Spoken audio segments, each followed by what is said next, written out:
नमस्कार, मी विद्या तुमचे सगळ्यांचे खूप खूप मनापासून स्वागत करते।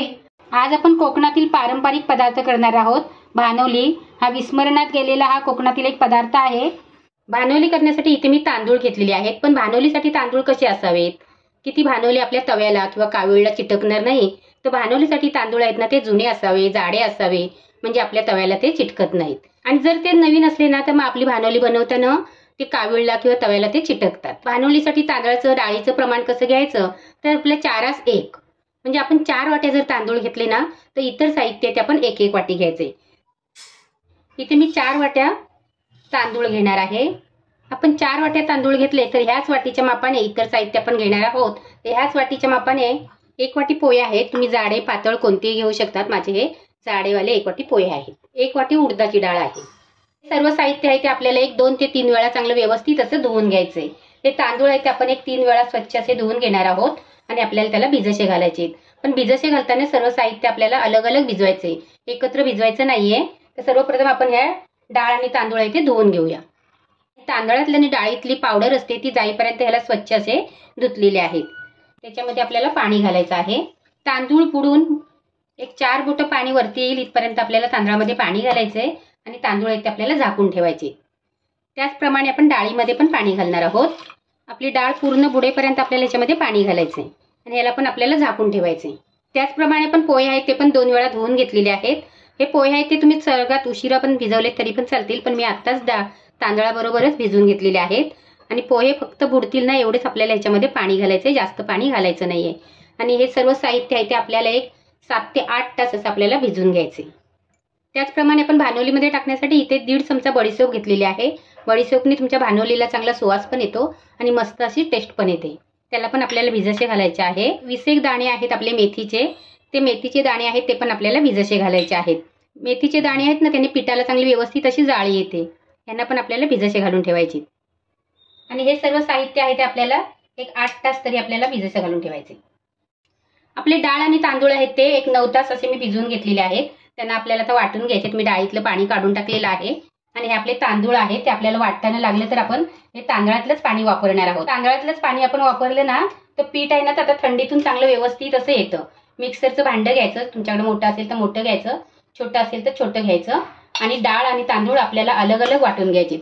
आणि आपण डोश्याला वाटतो ना त्याच्यापेक्षा थोडं जरासं जाडसर असलं तरी चालेल, तेवढं बारीक वाटलं नाही तरी पण चालतं। हे आपल्याला वाटून घ्यायचं आहे।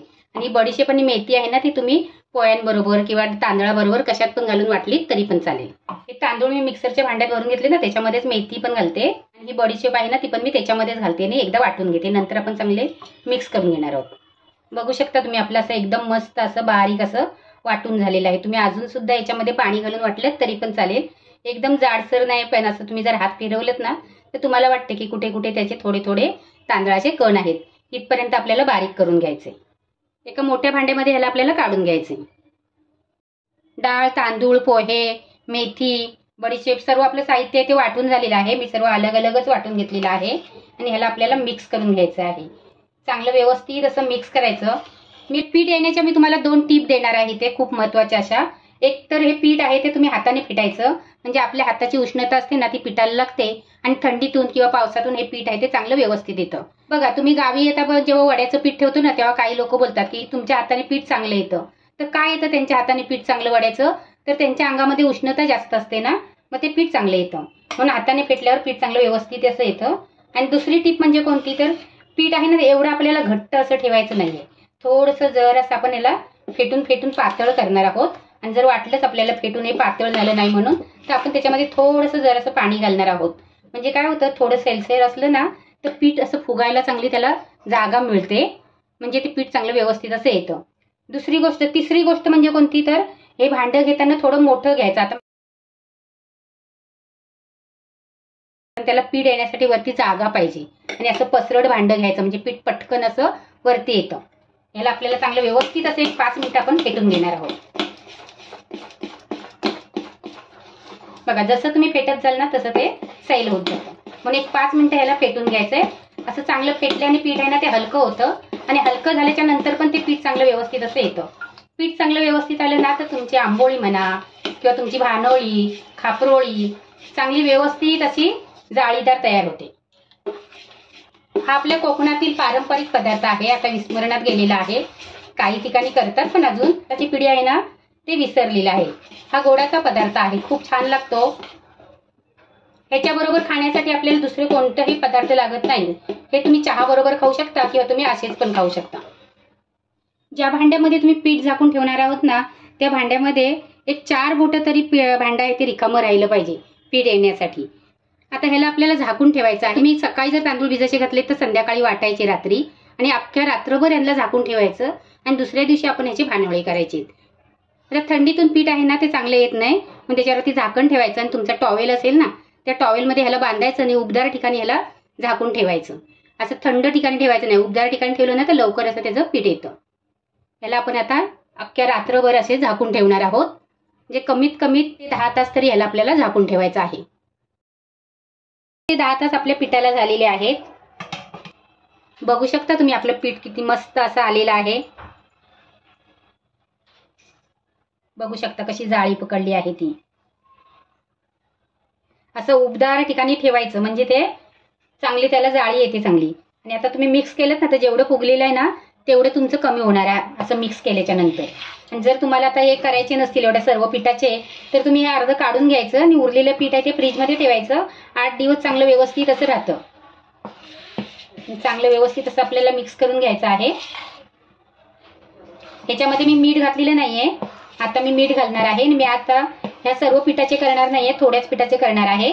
त्याच्यामध्ये आपल्याला गूळ आणि खोबरं घालायचंय. ह्या सर्व पिठाचे जर भानवले एकसाथ बनवणार असाल त्या वाटीने तुम्ही तांदूळ घेतलेत ना त्या वाटीने 3 वाटी खोबरं घ्यायचं आणि 1 वाटी गूळ घ्यायचा आहे. जास्त गूळ घालायचं नाही. जर जास्त गूळ घातलात ना तर ते आपण बनवताना तव्याला असे चिकटतात आणि मग पटकन निघत नाही. म्हणून गूळ आहे तो कमी घालायचा. मी इथं आता अर्ध्या पिठाचे करणार आहे म्हणून त्याच्यासाठी मी ते 1 वाटी खोबरं घेतलेलं आहे आणि पाव वाटी गूळ घेतलेला आहे. आणि त्याच्यात थोडीशी आपल्याला हळद घालायची. हे खोबरं आणि गूळ आहे तो आपल्याला मिक्सरला बारीक करून घ्यायचं आहे. जेवढे करायचे तेवढे पीठ काढून घ्यायचं आणि उरलेलं आपल्याला फ्रीजमध्ये ठेवून द्यायचं आहे. आपलं गूळ आणि खोबरं आहे ते वाटून झालेलं आहे. या पिठामध्ये आपल्याला चवीप्रमाणे मीठ घालायचं आहे. करताना आपल्याला एका साईडनीच असं फिरवायचं आहे. जसं तुम्ही मिक्स करणार ना तसं ते पातळ होतं आणि आपण आता खोबरं आणि गूळ घालणार आहोत ना मग ते पातळ होणार आहे. ते अंदाज घेऊनच आपण नंतर त्याच्यामध्ये पाणी घालणार आहोत. एकजीव करून घ्यायचा आहे. तुम्ही हळद नाही घातली तरी चालेल पण थोडीशी जराशी हळद घातली ना तर दिसायला खूप छान दिसते. बघू शकता तुम्ही आपल्याला एवढं असं पातळ म्हणजे असं सरसरीत सारखं ठेवायचं आहे. आपण जर असं तव्यावर सोडलं ना तर की आपणच त्याचं पसरत जाईल. इथे मी कावीळवर करणार आहे. पारंपरिक पद्धतीने बोललात तर कावीळवर ते केले जातात पण तुम्ही तव्यावर पण करू शकता. ही कावीळ आहे ना ती भिडाची असते. तिला तापायला चांगला टाइम लागतो म्हणून पहिली चांगली कडकडीत अशी तापून घ्यायची. तेल लावून घ्यायचं. प्रत्येक वेळेला आपलं मिश्रण आहे ते मिक्स करून घ्यायचं आहे. इतके हाताने आता आपल्याला पसरवायचे. ची फ्लेम लो पेक्षा थोडीशी जराशी मोठी ठेवायची. एका साईडने शेकलं ना की त्याला आपल्याला पलटी करायचंय आणि त्याला साईडने असं आपल्याला थोडं तेल सोडायचं आणि खरपूस असं आपल्याला दोन्ही साईडने त्याला भाजून घ्यायचं आहे.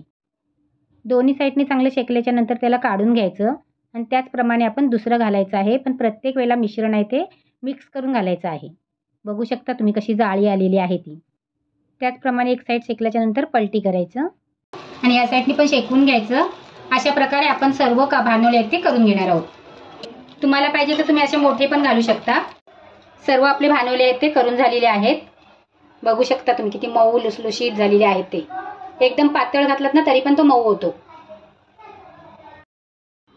आजचे जर तुम्हाला हे मऊ लुसलुशीत कोकणातील भानवले पदार्थ आवडला तर नक्की लाईक करा, कमेंट करा, तुमच्या मित्रमंडळींना शेअर करा. जर तुम्ही माझ्या चॅनलवर पहिल्यांदाच आला असाल तर चॅनलला सबस्क्राईब करा आणि त्याच्या बाजूला बेलचं बटन आहे त्या ऑलला सिलेक्ट करा जेणेकरून मी नवीन व्हिडिओ अपलोड करेन त्याचं नोटिफिकेशन तुम्हाला येईल. वेळात वेळ काढून तुम्ही माझी रेसिपी बघता त्याबद्दल मी तुमचे खूप खूप मनापासून आभार मानते. थँक्यू.